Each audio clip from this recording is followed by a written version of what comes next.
राजस्थान का वो किला जहां सूरज ढलते ही हवा भी रुक रुक कर चलती है, जहां शाम होते ही पक्षियों की आवाजें खामोश हो जाती हैं और जहां कदम रखने से पहले आज भी लोग कांप जाते हैं।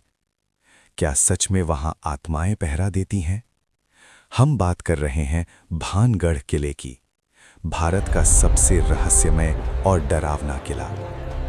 कहा जाता है कि दिन में ये जगह जितनी खूबसूरत दिखती है, रात होते ही उतनी ही खौफनाक बन जाती है। जैसे ही सूरज पहाड़ियों के पीछे छिपता है, पूरे इलाके में एक अजीब सी सिहरन फैल जाती है।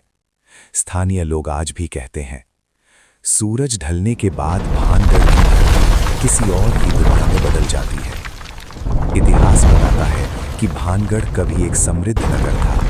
ऊंची दीवारें, भव्य महल, मंदिर और बाजार, सब कुछ जीवन से भरा हुआ। लेकिन अचानक ऐसा क्या हुआ कि पूरा शहर वीरान हो गया। लोक कथाओं के अनुसार इस किले से जुड़ा है एक तांत्रिक का श्राप। कहा जाता है कि तांत्रिक को भानगढ़ की सुंदर राजकुमारी से प्रेम हो गया था।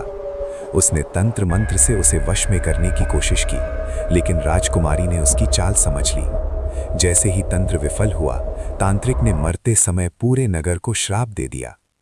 ये नगरी उजड़ जाएगी और यहां बसने वाली आत्माएं कभी शांति नहीं पाएंगी। उसके बाद जो हुआ, उसने इतिहास को सन्न कर दिया।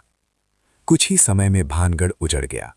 लोग अचानक गायब होने लगे, महल खंडहर बन गए, बाजार सूने हो गए और तब से लेकर आज तक कोई भी यहां रात बिताने की हिम्मत नहीं करता। सबसे डरावनी बात यह है कि भारतीय पुरातत्व सर्वेक्षण ASI ने खुद इस किले में सूरज ढलने के बाद प्रवेश पर रोक लगा रखी है। सोचिए, अगर ये सब सिर्फ अफवाह होती तो सरकार ऐसा नियम क्यों बनाती? स्थानीय चरवाहे बताते हैं कि रात के समय यहाँ पायल की आवाजें सुनाई देती हैं, कभी किसी के रोने की तो कभी हंसने की। कुछ लोगों का दावा है कि उन्होंने उजले कपड़ों में परछाइयां चलते देखी हैं। कुछ कहते हैं कि यहाँ दीवारों के पास जाने पर कोई अदृश्य शक्ति खींचती है। और सबसे रहस्यमय बात, भानगढ़ के खंडहरों में आज भी कुछ घर ऐसे हैं जिनकी छतें बनते ही गिर जाती हैं, जैसे कोई शक्ति चाहती ही नहीं कि यहाँ दोबारा जीवन बस सके।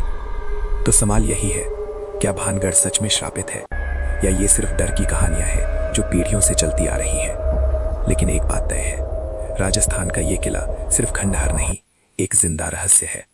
और शायद जो यहाँ रात में गया वो कभी पूरी सच्चाई बताने के लिए लौटा ही नहीं। अगर आपको